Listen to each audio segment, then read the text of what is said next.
করে থাকি।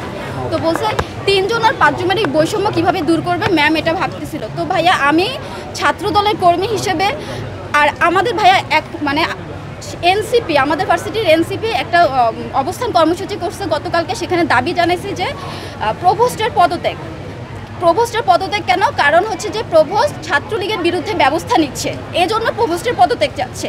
আমাদের প্রভোস্ট ম্যাম বলছে যে ডাইনিং পরিচালনা করার জন্য কমিটি তৈরি করছে, ক্যান্টিন পরিচালনার জন্য কমিটি, মানে হচ্ছে ডাইনিংয়ের খাবারের মান ভালো না খারাপ এগুলোর জন্য। তো ম্যাম সবাইকে ডাকছে যে তোমরা সাধারণ শিক্ষার্থীরা আসো, কমিটির প্রতিনিধি হিসেবে কাজ করো, 1 মাস করে কাজ করো। তো ভাইয়া আমি কিন্তু তখনও ছাত্রদলে যোগ দিইনি। আমি টোটালি আমার বাবা মা নন পলিটিক্যাল, আমিও নন পলিটিক্যাল ছিলাম।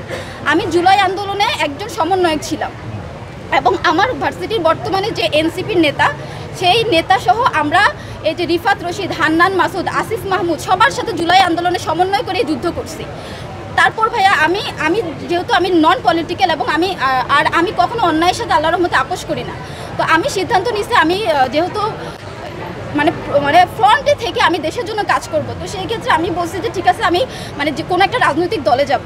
তো তখন তো নতুন শুনতেছিলাম যে ছাত্রদের রাজনীতি দল তৈরি হবে। তো আমি প্রথমে কিন্তু ওখানেই ভাইয়া গেছিলাম। পুরো আপনি হিস্ট্রি যদি দেখেন, সমাজ কল্যাণ উপদেষ্টা যিনি শারমিন মুর্শিদ ম্যাম, উনার সাথে আমরা সমাজ কল্যাণ অধিদপ্তর, প্রবীণ হাসপাতাল থেকে শুরু করে সরদি হাসপাতাল, আমরা স্যারের সাথেও এসে আমরা বিভিন্ন সংস্কারী যে এখানে বিভিন্ন দালাল সিন্ডিকেট এগুলোর জন্য অনেক কাজ করছি, সাথে তখন কাজ করছি। এবং আমার তখন প্ল্যান ছিল যে যেহেতু আমি ওদের সাথেই ছিলাম, তো ওদের সাথে আমি ওদের রাজনৈতিক দল করব।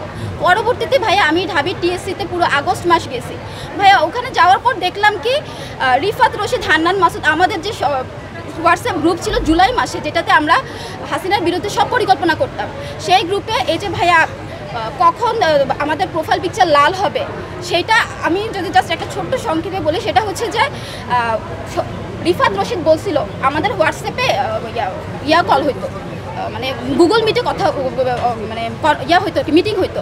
সেই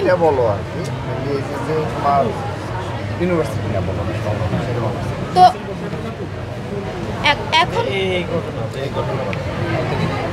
এখন ভাইয়া হচ্ছে পরে আমাদের ম্যাডাম বলবো আমরা যেটা লক্ষ্য করেছি সেটা হলো যে জুলাই আগস্ট আন্দোলনে গণ অভ্যুত্থানে তুমি একদম সংরক্ষণ এবং সেখানে তুমি একটু সমন্বয় হিসেবে ভূমিকা রেখেছো, সেটা আমরা অবগত রয়েছি। পরবর্তীতে তুমি তাদের সাথে থেকেই সেই ব্যান্ডে কাজ করবে, আমরা সেটা অবগত রয়েছি। কিন্তু তুমি বেশ কিছুদিন যাবো আমাদের ছাত্রদলের ব্যানারও প্রোগ্রাম করছো। আমরা কিন্তু বলিনি কখনো যেগুলো দুর্যোগস্থাপনা করবো না, আমাদের কোনো একটা শিক্ষা প্রতিষ্ঠান বলা হয়নি নির্দেশন। তুমি যে অভিযোগটা করেছো এটা আসলে শুধুমাত্র শেরেবাংলা কৃষি বিশ্ববিদ্যালয় নয়, আমরা বাংলাদেশের অধিকাংশ শিক্ষা প্রতিষ্ঠানে এই দিকে পাচ্ছি অভিযোগটি। সেটি হলো এই ছাত্রলীগের পুনর্বাসনের দায়িত্ব মনে হয় কেউ না কেউ নিয়েছে, তা নাহলে তো এরকম হওয়ার কথা না। আজকে তুমি জুলাই আগস্ট গণ অভ্যুত্থানের তুমি একজন সমন্বয়ক এবং অন্যতম তাদের সাথেই ভূমিকা রেখেছো। আজকে তুমি ছাত্রদল করো বিদায়, তাদেরকে পুনর্বাসন করতে হবে, তাদের পক্ষ দিতে হবে। ছাত্রলীগের যারা পদধারী কোনো সমস্যা নেই, এগুলো ইতিমধ্যে তোমার ইউনিভার্সিটি বলো কিন্তু ব্যাপকভাবে আলোচিত হয়েছে।